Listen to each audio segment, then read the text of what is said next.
My name's Ros Bergin and I'm a sculptor.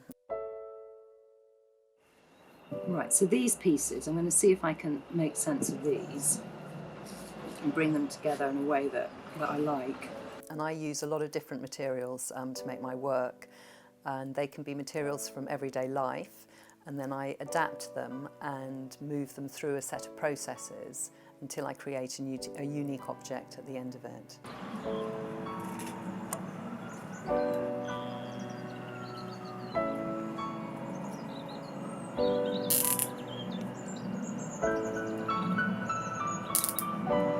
These are pieces that come from a saddle, an entire saddle. So this is an example of an entire saddle. It's almost anything. It's something that actually catches my eye. Either I know it very well, which is in the case of books and bicycles, or it's something new that, for example, with the escalator handrail, I was travelling through town and I was thinking this is a thing that almost everybody has had some engagement with. So I thought, okay, what will happen if I take it off of its rail and then start playing around with it? And then the second thing that happened at the same time was I met a female pilot and I practically did a double take when she told me what her job was, because I have flown a little bit, but I've never heard a female's voice from the cockpit. And I thought, how come in this day and age that is, something to surprise me? Really, it was putting the two things together one day. I just thought, why don't I make a sculpture with the handrail and run the female pilots' names along it? And then that was sort of the concept stage of it. Actually being able to do that and working my way through it became a very difficult and quite a struggle process. So this is a piece called Slip, basically a dinner plate that I smashed. I smashed this very particularly, but the inception of the piece was me dropping a plate on the floor and looking at it shatter.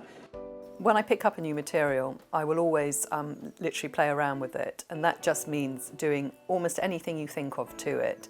Looking at it from different angles, seeing what it, first of all, sort of discovering what I'm really doing is I'm finding what it naturally does itself, where I can push it or pull it or force it into something that it doesn't want to do, and only to see if that's more interesting than what it is. I want to talk about a piece called Island, which is made out of pieces of old tyre. They're old tyres, they've been discarded, they've been taken off vehicles, and then they've been cut in a certain way into a particular shape that's like a bagel. And the fishing industry, the trawlers, use these to put along the bottom of their nets. When I decided to make Island, which is a scaled map of Britain, it became just an obvious link to use a cable tie, because cable is a measurement of distance within the marine world. This is a piece called Island 2. So we have the Atlantic, the free area of the ocean here, the Irish Sea here. Other than just the intention of it being island, it is now doing other things. It's kind of interest, spiky, odd, almost animal-like. The process of making is an exciting thing. I mean, it's a brilliant thing to do. It's certainly fundamentally good enough to make me want to stay working as an artist for the rest of my life. Put it on a post outside, held all the pieces together, and then had to wrap.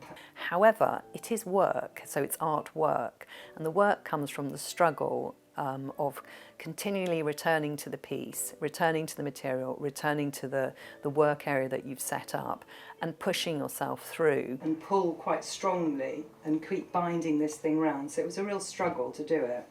It's not like I'm casting a bronze where there's a process that's been laid down for thousands of years, and if you follow it, it works. I'm inventing new processes and new ways of doing things. So you're in the sort of unknown, which I've put myself into purposefully, and I love being there, but then I have to solve my own problems.